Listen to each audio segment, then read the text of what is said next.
Assalamualaikum warahmatullahi wabarakatuh. Jadi di minggu ke-11 kami akan membahas tentang sistem akuntansi penerimaan kas bab 13. Sebelumnya perkenalkan, di sini kami kelompok 10, ada Adila NIM 076, ada Zahra NIM 077, Alvita NIM 080, Taris NIM 084, dan Nanda NIM 085. Sebelumnya penerimaan kas perusahaan itu apa sih? Jadi penerimaan kas perusahaan itu berasal dari dua sumber, yaitu penerimaan dari penjualan tunai dan penagihan piutang. Dalam bab ini juga diuraikan penerimaan kas dari penjualan tunai yang terdiri dari over the counter sale, cost on delivery sale, dan dari credit card sale. Nah, di samping itu juga penerimaan kas dari piutang itu melalui penagihan perusahaan, kantor pos, dan lockbox collection plan. Sistem penerimaan kas dari penjualan tunai. Nah, penjualan tunai ini dilaksanakan oleh perusahaan dengan cara mewajibkan pembeli melakukan pembayaran harga barang terlebih dahulu sebelum barang diserahkan oleh perusahaan penjual kepada pembeli. Setelah uang diterima oleh perusahaan, barang kemudian diserahkan kepada pembeli dan transaksi penjualan tunai kemudian dicatat oleh perusahaan. Sumber penerimaan kas terbesar suatu perusahaan dagang seperti toko buku berasal dari transaksi penjualan tunai. Berdasarkan sistem pengendalian internal yang baik, sistem penerimaan kas dari penjualan tunai mengharuskan 1. Penerimaan kas dalam bentuk tunai harus segera disetorkan ke bank seluruhnya dengan cara melibatkan pihak lain selain kasir untuk melakukan internal check. Yang kedua, penerimaan kas dari penjualan tunai dilakukan melalui transaksi kartu kredit yang melibatkan bank penerbit kartu kredit dalam pencatatan transaksi penerimaan kas. Jadi di sini ada penerimaan kas dari over the counter sale. Tadi yang sudah saya sebutkan bahwa penerimaan kas itu terdiri dari 3, yaitu over the counter sale, cash on delivery sale, dan yang ketiga credit card sale. Jadi yang pertama ini saya akan menjelaskan dalam penerimaan kas dari over the counter sale. Nah, dalam penjualan tunai ini, pembeli datang ke perusahaan melakukan pemilihan barang atau produk yang akan dibeli, lalu melakukan pembayaran ke kasir dan kemudian menerima barang yang dibeli. Dalam over the counter sale ini, perusahaan menerima uang tunai, cek pribadi, atau pembayaran langsung dari pembeli dengan kartu kredit atau kartu debit sebelum barang diserahkan kepada pembeli penerima. Nah, di sini ada bagian akhirnya. Yang pertama ini pembeli memesan barang langsung kepada sales person di bagian penjualan. Lalu kemudian nomor 2, bagian kasa menerima pembayaran dari pembeli yang dapat berupa uang tunai, cek pribadi, kartu kredit atau kartu debit. Lalu yang ketiga, bagian penjualan memerintahkan bagian pengiriman untuk menyerahkan barang kepada pembeli. Lalu bagian keempat, bagian pengiriman menyerahkan barang kepada pembeli. Lalu yang kelima, bagian kasa menyetorkan kas yang diterima ke bank. Lalu yang keenam, bagian akuntansi mencatat pendapatan penjualan dalam jurnal penjualan. Lalu yang terakhir, nomor ke-7 ini bagian akuntansi mencatat penerimaan kas dari perusahaan tunai dalam jurnal penerimaan kas. Gitu teman-teman. Selanjutnya ada penerimaan kas dari COD sale atau yang sering kita sebut dengan cash on delivery sales. Ya, transaksi penjualan yang melibatkan kantor pos, perusahaan angkutan umum atau angkutan sendiri dalam penyerahan dan penerimaan kas dari hasil penjualan.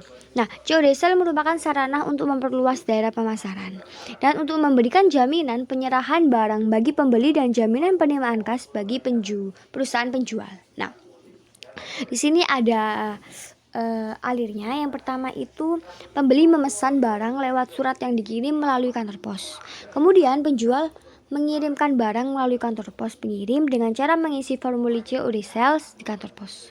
Lalu yang ketiga, kantor pos pengirim mengirim barang dan formulir COD sales sesuai dengan instruksi penjual kepada kantor pos penerima. Lalu yang keempat, kantor pos penerima pada saat diterimanya barang dan formulir COD sales memberitahukan kepada pembeli tentang diterimanya kiriman barang COD sales. Lalu yang kelima, pembeli membawa surat panggilan ke kantor pos penerima dan melakukan pembayaran sejumlah yang tercantum dalam formulir COD sales. Kantor pos penerima menyerahkan barang kepada pembeli dengan diterimanya kas dari pembeli. Lalu yang keenam, kantor pos penerima memberitahu kantor pos pengirim bahwa COD sale telah dilaksanakan.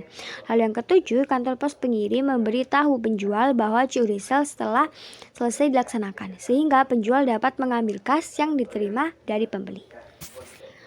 Selanjutnya, Di sini kita ada penerimaan kas dari credit card sale. Nah, sebenarnya kartu kredit itu bukan merupakan suatu tipe penjualan, namun merupakan salah satu cara pembayaran bagi pembeli dan sarana penagihan bagi penjual yang memberikan kemudahan baik bagi pembeli maupun bagi penjual. Nah, kartu kredit dapat merupakan sarana pembayaran bagi pembeli baik dalam over the counter sale maupun dalam penjualan yang pengiriman barangnya dilaksanakan melalui jasa pos atau angkutan umum.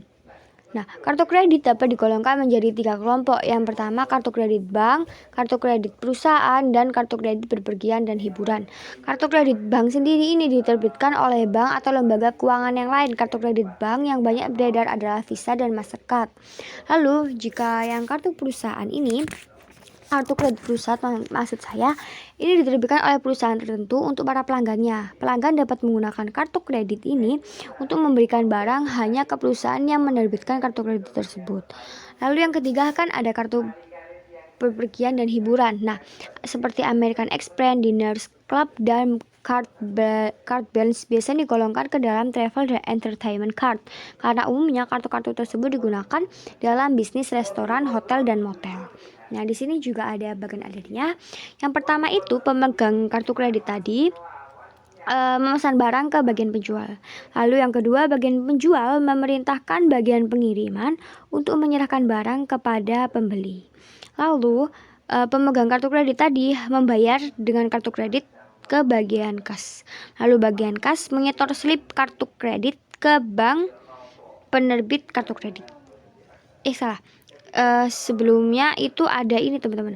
Setelah pembayaran itu bagian pengirim itu menyerahkan barang kepada pembeli. Lalu setelah dikirimnya barang itu tadi, bagian kas menyetorkan slip kartu kredit ke bank. Lalu kemudian bank penerbit kartu kredit itu tadi secara periodik itu melakukan penagihan kepada pemegang kartu kredit. Lalu materi selanjutnya akan dijelaskan oleh teman saya. Terima kasih. Fungsi yang terkait dalam sistem penerimaan kas dari penjualan tunai adalah yang pertama fungsi penjualan. Dalam transaksi penerimaan kas dari penjualan tunai, fungsi ini bertanggung jawab untuk menerima order dari pembeli, mengisi faktur penjualan tunai, dan menyerahkan faktur tersebut kepada pembeli untuk kepentingan pembayaran ke fungsi kas. Lalu fungsi kas itu dalam transaksi penerimaan kas dari penjualan tunai, fungsi ini bertanggung jawab sebagai penerima kas dari pembeli. Lalu fungsi gudang bertanggung jawab menyiapkan barang yang disimpan oleh pembeli serta menyerahkan barang tersebut ke fungsi pengiriman. Lalu fungsi pengiriman ini sendiri bertanggung jawab untuk membungkus barang dan menyerahkan barang yang telah dibayar harganya kepada pembeli. Lalu terakhir fungsi akuntansi bertanggung jawab sebagai pencatat transaksi penjualan dan penerimaan kas dan membuat laporan penjualan.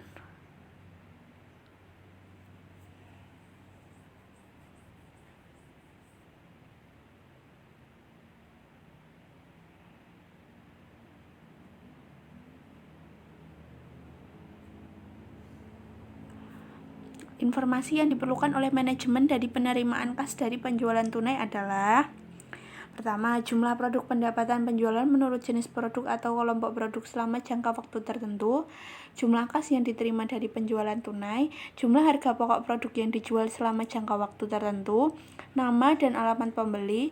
Nah, informasi ini diperlukan dalam penjualan produk tertentu, namun pada umumnya informasi nama dan alamat pembeli ini tidak diperlukan oleh manajemen dari kegiatan penjualan tunai. Lalu kuantitas produk yang dijual, nama wiraniaga yang melakukan penjualan, dan otorisasi penjabat yang berwenang.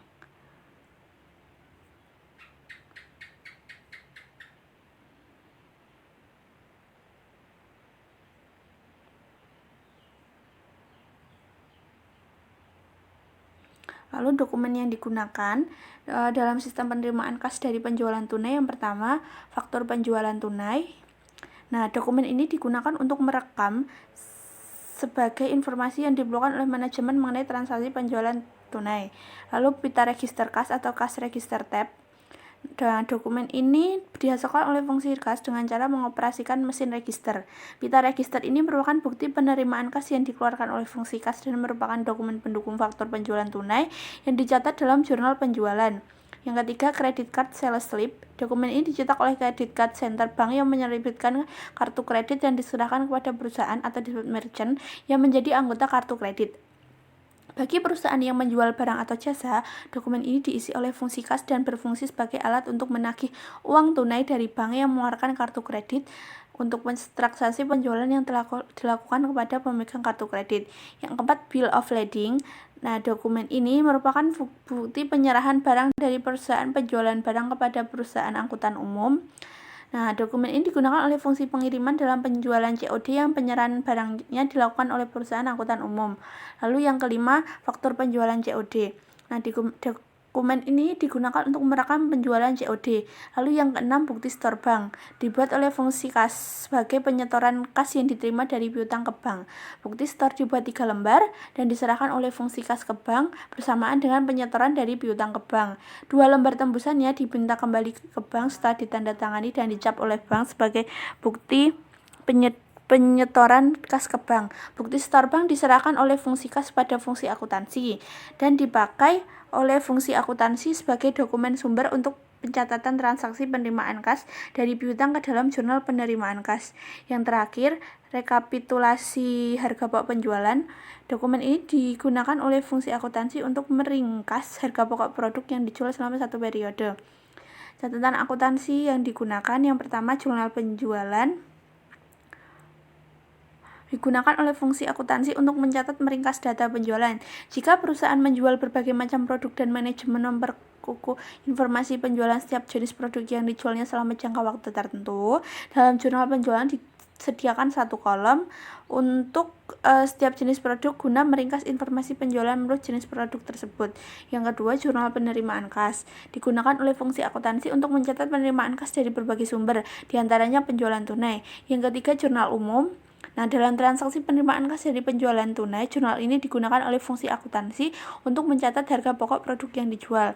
Yang keempat, kartu persediaan. Kartu persediaan digunakan oleh fungsi akuntansi untuk mencatat berkurangnya harga pokok produk yang dijual.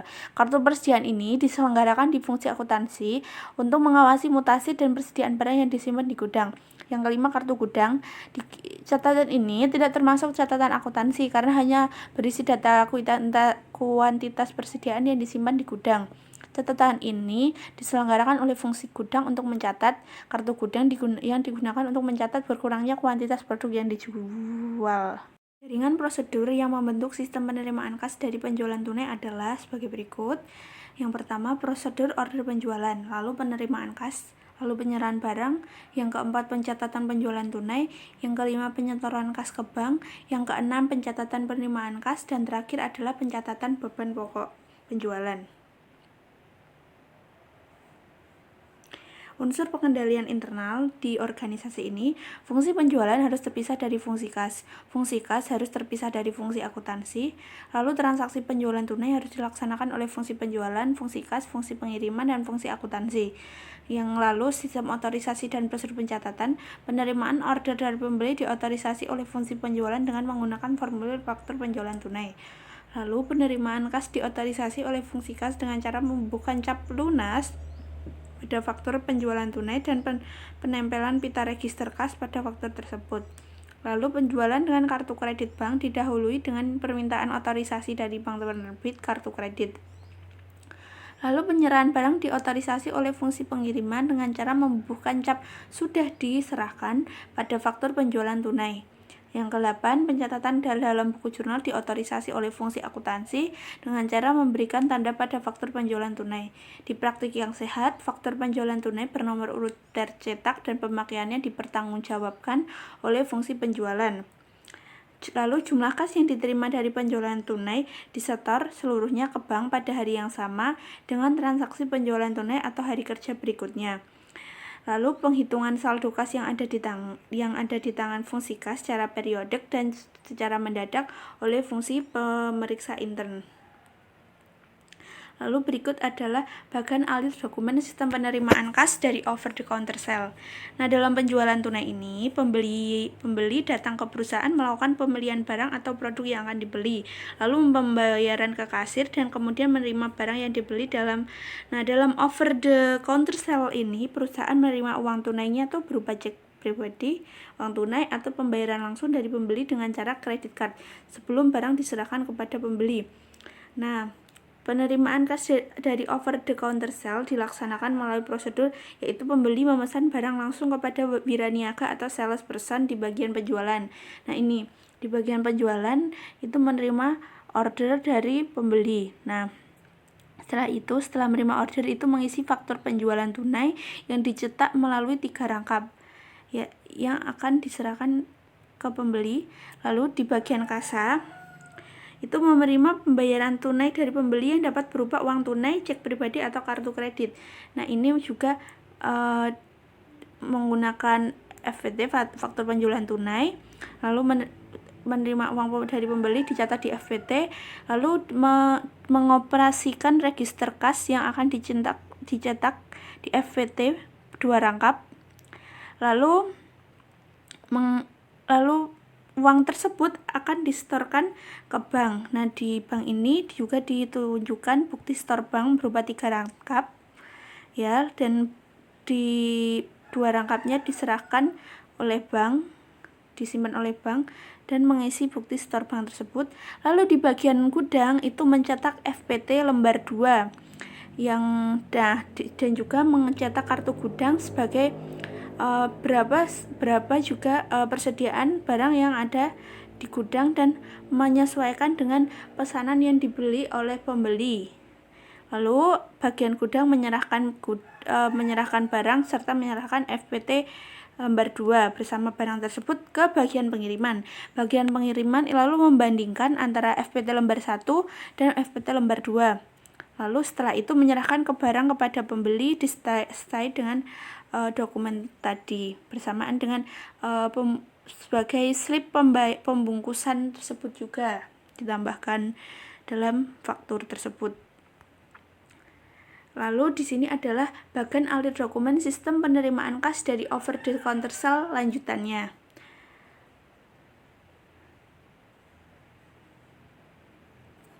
Nah, jika bagian penjualan memerintah bagian pengiriman untuk menyerahkan barang pada pembeli, bagian pengiriman menyerahkan barang pada pembeli, bagian kasa menyetorkan kas yang diterima ke bank, bagian akuntansi ini mencatat pendapatan penjualan dan jumlah penjualan.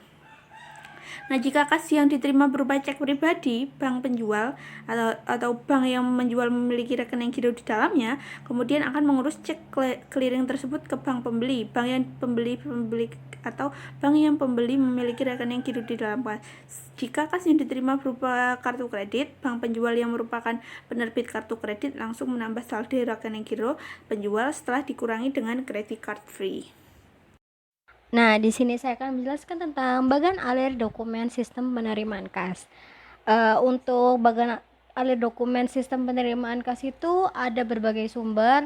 Kalau di sini tuh ada 3 sumber kan ya. Yang pertama ada over the counter sale, yang kedua ada cash on delivery sale, dan yang ketiga tuh ada credit card sale. Next, jadi di sini saya akan menjelaskan yang pertama dulu, ada bagian alir dokumen sistem penerimaan kas dari over the counter sale. Nah, ini adalah bagian alirnya. Nah, dalam bagian alirnya itu melukiskan bahwa sistem penerimaan kas dari cash over the counter sale itu gambar tersebut itu ada jurnalnya ya nanti ya. Nah, untuk mencatat transaksi over the counter sale itu dilakukan sebanyak 2 kali. Yang pertama itu berdasarkan faktur penjualan tunai yang dilampiri dengan pita register kas. Nah, bagian jurnal ini nantinya akan mencatat transaksi over the counter sale ke dalam jurnal penjualan dengan jurnal sebagai berikut. Penjualan di debit itu pendapatan penjualan di kredit. Dan yang kedua itu berdasarkan bukti setor bank yang diterima dari bagian kasa. Nah, bagian jurnal ini akan mencatat penerimaan kas dari over the counter sale di jurnal penerimaan kas dengan jurnal sebagai berikut. Jurnal kas di debit itu penjualan tunai di kredit. Nah, untuk penggunaan akun pro forma penjualan tunai ini dilakukan over the counter sale itu di dalam 2 jurnal khusus ya. Yang pertama itu ada jurnal penjualan dan juga jurnal penerimaan kas. Untuk pengguna akun pro forma ini itu dilakukan untuk menghindari pencatatan ganda atau double counting dan pencatatan harga pokok barang yang dilakukan oleh bagian jurnal berdasarkan bukti memorial sebagai dokumen sumber itu adalah bukti memorial. Nah, ini dibuat oleh bagian kartu persediaan berdasarkan rekapan bahan pokok penjual yang disusun atas dasar data yang direkam di dalam kartu persediaan. Nah, bukti memorial ini itu dicatat di bagian jurnal ke dalam jurnal umum dengan jurnal beban pokok penjualan di debit, tuh persediaan produk jadi di kredit. Next,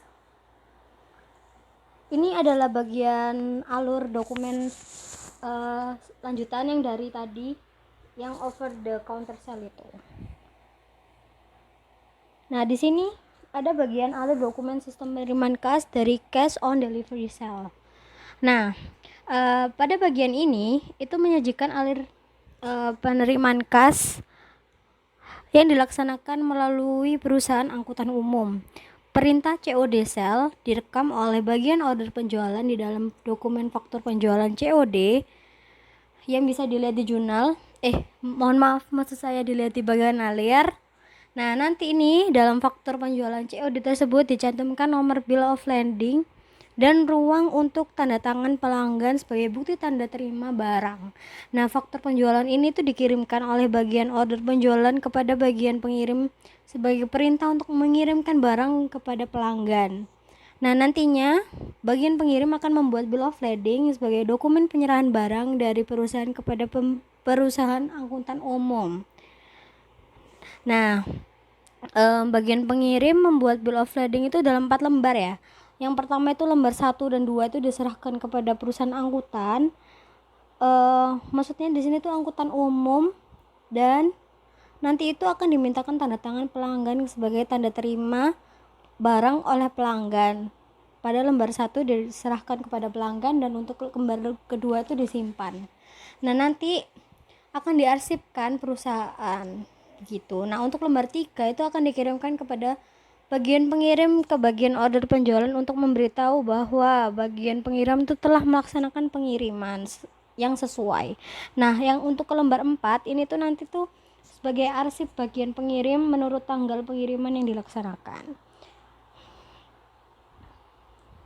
Nah, untuk next ini itu lanjutannya kan ya. Nah, lanjutan dari bagian alir dari COD sale.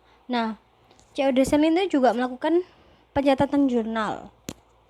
Untuk pencatatan jurnalnya sendiri itu berdasarkan faktur penjualan COD yang diterima dari bagian pengirim, itu mencatat transaksi penjualan COD dalam jurnal penjualan dengan jurnal sebagai berikut.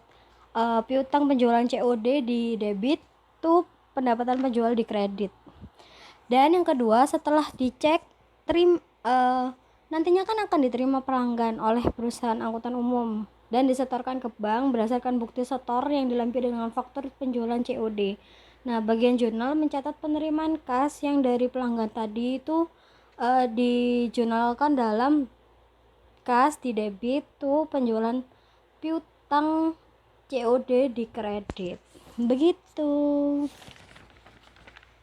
Next. Yang ketiga ada bagian alur dokumen sistem penerimaan kas dan penjualan melalui kartu kredit. Nah, ini tuh adalah bagian alur dokumennya. Nah, bagian alurnya itu nantinya penjualan melalui kartu kredit ini digambarkan sebelum bagian kas mengisi credit card sales slip yang lihat contohnya dokumen pada gambar 13.7 itu yang sudah dijelaskan sebelumnya kan ya. Nah, ini tuh harus teliti karena nanti itu harus diteliti dari bonafiditas pemegang kartu kredit melalui daftar hitam yang diterbitkan oleh bank penerbit kartu kredit atau otorisasi online langsung dari bank tersebut. Nah, credit card sales slip disetorkan ke bank dan rekening giro perusahaan akan dikredit oleh bank sebesar nominal credit card sales slip dikurangi dengan credit card free-nya. Nah, ini adalah bagian jurnalnya kan ya, bisa diperhatikan lagi gitu, dan ada bagian jurnalnya sendiri gitu. Sekian dari bagian alir dokumen sistem penerimaan kas, dan selanjutnya akan dijelaskan oleh teman saya. Terima kasih. Ini ada lanjutannya.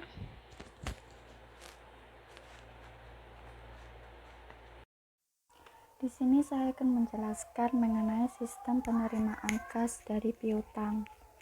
Pada perusahaan dagang seperti toko pengecer, sumber penerimaan sistem penerimaan kas sendiri itu berasal dari transaksi penjualan tunai. Berdasarkan sistem pengendalian internal yang baik, sistem penerimaan kas dari piutang juga harus menjamin diterimanya kas dari debitur oleh perusahaan.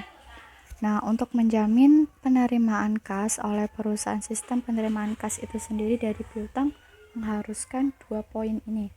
Untuk yang pertama adalah debitur melakukan pembayaran dengan cek atau dengan cara pemindah bukuan melalui rekening bank atau giro biliat.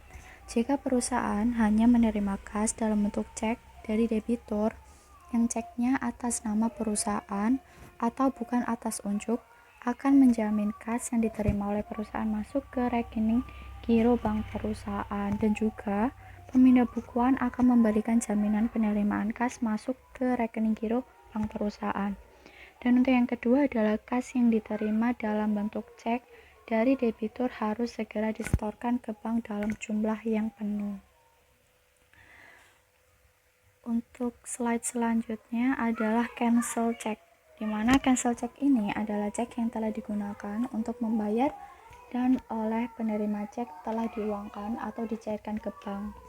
Untuk perlakuan terhadap cancel check mempunyai dampak besar terhadap arus perpindahan kas dalam masyarakat. Nah, untuk mengetahui dampaknya, kita bisa lihat dari sisi cancel check yang dilakukan di Amerika dan di Indonesia. Untuk cancel check di Amerika Serikat, dalam sistem perbankan di Amerika sendiri, bagi pihak pembayar, cancel check berfungsi sebagai fungsi dokumenter yang sah dan mengirimkan cek tersebut kepada penerima pembayar. Nah, dalam konteks ini, kesahihan cancel check juga digunakan sebagai bukti pembayaran yang dikuatkan dengan tanda tangan endorsement, lalu disetorkan kepada American Express Bank, yang kemudian American Express Bank ini akan memfotokopikan sebagai bentuk arsip dokumen transaksi dan kemudian dikeliringkan kepada First National City Bank. Dilanjutkan lagi dari bank tersebut mengembalikan cancel check kepada nasabah. Nah, dalam sistem perbankan seperti inilah pembayar akan dengan aman melaksanakan pembayaran sehingga memungkinkan dilakukannya bisnis dengan sebaik mungkin. Untuk yang selanjutnya adalah cancel check di Indonesia. Pada umumnya, sistem perbankan di Indonesia tidak mengembalikan cancel check kepada nasabah yang mengeluarkan cek karena sistem perbankan di Indonesia itu tidak menyediakan bukti pembayaran berupa cancel check. Jadi pihak yang menerima pembayaran berkewajiban untuk membuat bukti dokumenter yang menunjukkan telah diterimanya kas dari pembayaran. Oleh karena itu, seringkali dalam menagih piutang, kreditur diwajibkan untuk menyerahkan kwitansi lebih dulu daripada cek kepada kreditur apabila itu di Indonesia. Nah, jadi kita lihat di sini, untuk yang pertama pembayar akan membuat cek dan menyerahkannya kepada penerima pembayaran. Tahap selanjutnya adalah penerima tersebut melakukan endorsement atas cek dan menyetorkan cek tersebut ke bank, sehingga nantinya bank niaga akan mengkelilingkan kepada bank BNI. Dan cancel check tersebut akan disimpan dalam arsip bank. Slide selanjutnya adalah fungsi yang terkait.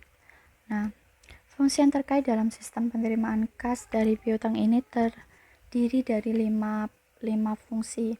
Untuk yang pertama adalah fungsi sekretariat, di mana fungsi ini bertanggung jawab dalam penerimaan cek dan surat pemberitahuan melalui pos dari para debitur perusahaan.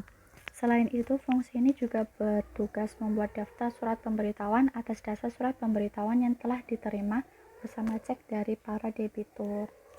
Yang kedua adalah fungsi penagihan. Fungsi penagihan ini bertanggung jawab untuk melakukan penagihan kepada debitur perusahaan berdasarkan dengan daftar piutang yang ditagih yang dibuat oleh fungsi akuntansi. Yang ketiga adalah fungsi kas. di mana fungsi ini bertanggung jawab untuk menyetorkan kas yang diterima dan berbagai fungsi dari berbagai fungsi tersebut ke bank dalam jumlah yang penuh. Untuk yang keempat adalah fungsi akuntansi, di mana fungsi akuntansi ini bertanggung jawab dalam pencatatan penerimaan kas dari piutang ke dalam jurnal penerimaan kas dan berkurangnya piutang ke dalam kartu piutang. Dan yang terakhir adalah fungsi penerimaan intern, di mana fungsi ini bertanggung jawab dalam melaksanakan perhitungan kas yang ada di tengah fungsi kas secara periodik, serta melakukan rekonsiliasi bank untuk mengecek ketelitian catatan kas yang diselenggarakan oleh fungsi akuntansi. Untuk slide yang selanjutnya adalah dokumen yang digunakan. Nah, dokumen yang digunakan dalam sistem penerimaan kas dari piutang sendiri terdiri dari 4. Jadi yang pertama adalah surat pemberitahuan, di mana surat ini dibuat oleh debitur untuk memberitahukan pembayaran yang telah dilakukan dan biasanya berupa tembusan bukti kas keluar dan disertakan dengan cek melalui penagih perusahaan atau pos. Untuk yang kedua adalah daftar surat pemberitahuan, merupakan rekapitulasi penerimaan kas yang telah dibuat oleh fungsi sekretariat atau penagihan. Yang ketiga adalah bukti setoran bank, di mana dokumen ini dibuat oleh fungsi kas sebagai bentuk penyetoran kas yang diterima dari piutang ke bank, di mana dibuat sebanyak 3 lembar dan diserahkan oleh fungsi kas ke bank. Dan yang terakhir adalah kwitansi, di mana kwitansi ini digunakan sebagai bukti penerimaan kas yang dibuat oleh perusahaan bagi para debitur yang telah melakukan pembayaran utang kepada mereka. Oke, yang slide selanjutnya adalah unsur pengendalian internal. Jadi dalam unsur pengendalian internal ini terdiri dari 3 unsur pokok. Yang pertama adalah organisasi, yang kedua adalah sistem otorisasi dan prosedur pencatatan serta praktik yang sehat. Oke, mari kita lihat yang pertama adalah organisasi, di mana organisasi ini diperlukan fungsi akuntansi harus terpisah dari fungsi penagihan dan fungsi penerimaan kas, serta fungsi penerimaan kas juga harus terpisah dari fungsi akuntansi. Nah, hal ini dilakukan untuk menghindari adanya kemungkinan menggunakan catatan akuntansi untuk menutupi kecurangan yang dilakukan oleh karyawan. Selain itu juga sebagai fungsi untuk menghindari adanya manipulasi catatan akuntansi. Yang kedua adalah sistem otorisasi dan prosedur pencatatan. Nah, di sini untuk sistem otorisasi sendiri terdiri dari 3 poin. Yang pertama, debitur diminta untuk melakukan pembayaran dalam bentuk cek di atas nama atau dengan cara pemindah bukuan atau giro biliet. Nah, di sini karena dengan nama atau giro biliet tersebut, pembayaran akan dilakukan debitur itu akan terjamin masuk ke dalam giro perusahaan. Dan yang kedua adalah fungsi penagih melakukan penagihan hanya atas dasar daftar piutang yang harus ditagih dan dibuat oleh fungsi akuntansi. Nah, di mana kegiatan penagihan ini harus dicek melalui sistem akuntansi. Yang ketiga adalah pengkreditan akun pembantu piutang oleh fungsi akuntansi harus didasarkan atas surat pemberitahuan yang berasal dari debitur, di mana dokumen sumber yang dipakai sebagai dasar ini adalah untuk mengurangi piutang, merupakan pemberitahuan atau remittance advice yang diterima dari debitur bersamaan dengan cek. Dan untuk yang unsur ketiga adalah praktik yang sehat, di mana terdiri dari 3 poin, yaitu hasil perhitungan kas harus direkam dalam berita cara perhitungan kas dan disetor penuh ke bank dengan segera. Yang kedua adalah para penagih dan kasir harus diasuransikan, dan yang ketiga adalah kas dalam perjalanan baik yang ada di tangan bagian kasa maupun di tangan penagih juga harus diasuransikan. Nah, untuk yang selanjutnya adalah bagian alit dokumen sistem penerimaan kas dari piutang. Nah, di sini kita bisa lihat ya. Jadi untuk yang pertama adalah bagian piutang memberikan daftar piutang yang sudah saatnya ditagih kepada bagian penagih, di mana bagian penagih tersebut merupakan karyawan perusahaan untuk melakukan penagihan kepada debitur. Setelah itu, bagian penagihan menerima cek atas nama dan surat pemberitahuan atau remittance advice dari debitur dan kemudian menyerahkan cek kepada bagian kasa. Selain itu, bagian penagihan juga akan menyerahkan surat pemberitahuan kepada bagian piutang untuk kepentingan posting ke dalam kartu piutang. Nah, selanjutnya di sini dilakukan oleh bagian kasa, di mana bagian kasa akan mengirimkan kwitansi sebagai tanda penerima kas kepada debitur dan kemudian menyetorkan cek ke bank. Nah, untuk selanjutnya adalah cek setelah cek tersebut dilakukan endorsement oleh pejabat yang berwenang. Dan untuk yang terakhir adalah bank perusahaan melakukan clearing atas cek tersebut ke bank debitur. Sistem penerimaan kas dari piutang melalui penagih perusahaan. Prosedurnya yang pertama, bagian piutang memberikan daftar piutang yang sudah saatnya ditagih kepada bagian penagihan. Kemudian bagian penagihan mengirimkan penagih yang merupakan karyawan perusahaan untuk melakukan penagihan kepada debitur. Kemudian bagian penagihan menerima cek atas nama dan surat pemberitahuan dari debitur. Kemudian bagian penagihan menyerahkan cek kepada bagian kasa. Kemudian bagian penagihan menyerahkan surat pemberitahuan kepada bagian piutang untuk kepentingan posting ke dalam kartu piutang. Kemudian bagian kasa mengirimkan kwitansi sebagai tanda penerimaan kas kepada debitur. Bagian kasa menyetorkan cek ke bank setelah cek atas cek tersebut dilakukan endorsement oleh pejabat yang berwenang. Kemudian bank perusahaan melakukan clearing atas cek tersebut ke bank debitur. Dalam bagan alir tersebut, bagian penagihan melaksanakan penagihan piutang berdasarkan daftar piutang yang ditagih yang dibuat oleh bagian piutang atas dasar kartu piutang oleh arsip faktur yang belum dibayar. Hasil penagihan dari debitur dilaporkan oleh bagian penagihan melalui daftar surat pemberitahuan. Daftar surat pemberitahuan dilampiri dengan surat pemberitahuan diserahkan oleh bagian penagihan kepada bagian piutang. Bagian piutang membandingkan hasil penagihan yang dilaporkan dalam daftar surat pemberitahuan dengan daftar piutang yang ditagih. Daftar surat pemberitahuan dilampiri dengan cek diserahkan oleh bagian penagihan ke bagian kasa. Bagian kasa melakukan endorsement atas cek dan kemudian menyetorkan cek ke bank. Bagian jurnal mencatat penerimaan kas dari piutang melalui penagih perusahaan ini di dalam jurnal penerimaan kas berdasarkan bukti setor bank. Bagian kasa harus membuat kwitansi untuk dikirimkan kepada debitur sebagai pengakuan perusahaan telah menerima kas dari debitur yang bersangkutan. Selanjutnya adalah bagan sistem penerimaan kas dari piutang melalui pos. Dengan prosedur yang pertama, bagian penagihan mengirimkan faktur penjualan kredit kepada debitur pada saat transaksi penjualan kredit terjadi. Selanjutnya, debitur mengirim cek atas nama yang dilampiri surat pemberitahuan melalui pos.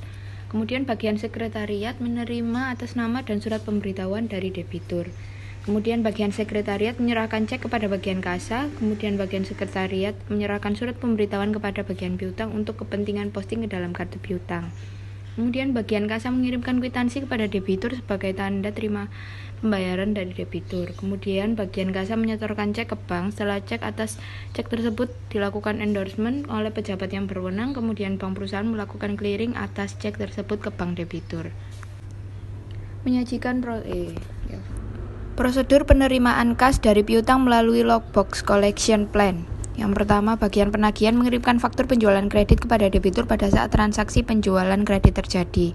Kemudian debitur melakukan pembayaran utangnya pada saat faktur jatuh tempo dan mengirimkan cek dan surat pemberitahuan ke PO Box di kota terdekat. Bank membuka PO Box dan mengumpulkan cek dan surat pemberitahuan yang diterima oleh perusahaan. Bank membuat daftar surat pemberitahuan. Dokumen ini dilampiri dengan surat pemberitahuan dikirimkan oleh bank ke bagian sekretariat. Kemudian bank mengurus cek clearing. Kemudian bagian sekretariat menyerahkan surat pemberitahuan kepada bagian piutang untuk mengkredit akun pembantu piutang debitur yang bersangkutan. Kemudian bagian sekretariat menyerahkan daftar surat pemberitahuan ke bagian kasa. Kemudian bagian kasa menyerahkan daftar surat pemberitahuan ke bagian jurnal untuk dicatat dalam jurnal penerimaan kas. Bank yang ditunjuk oleh perusahaan diberi wewenang untuk membuka PO Box dan membuka surat-surat dari pelanggan yang berisi cek dan surat pemberitahuan. Cek yang diterima oleh bank kemudian diproses clearingnya dan atas hasil clearing tersebut bank menerbitkan nota kredit. Bank membuat daftar surat pemberitahuan 2 lembar dan mengirimkan daftar surat pemberitahuan dan surat pemberitahuan. Surat serta nota kredit ke bagian sekretariat perusahaan. Bagian sekretariat mendistribusikan daftar surat pemberitahuan dan surat pemberitahuan ke bagian piutang untuk pencatatan berkurangnya piutang kepada debitur yang bersangkutan. Daftar surat pemberitahuan dan nota kredit ke bagian jurnal untuk pencatatan penerimaan kas di dalam jurnal penerimaan kas. Sekian dari kelompok 10.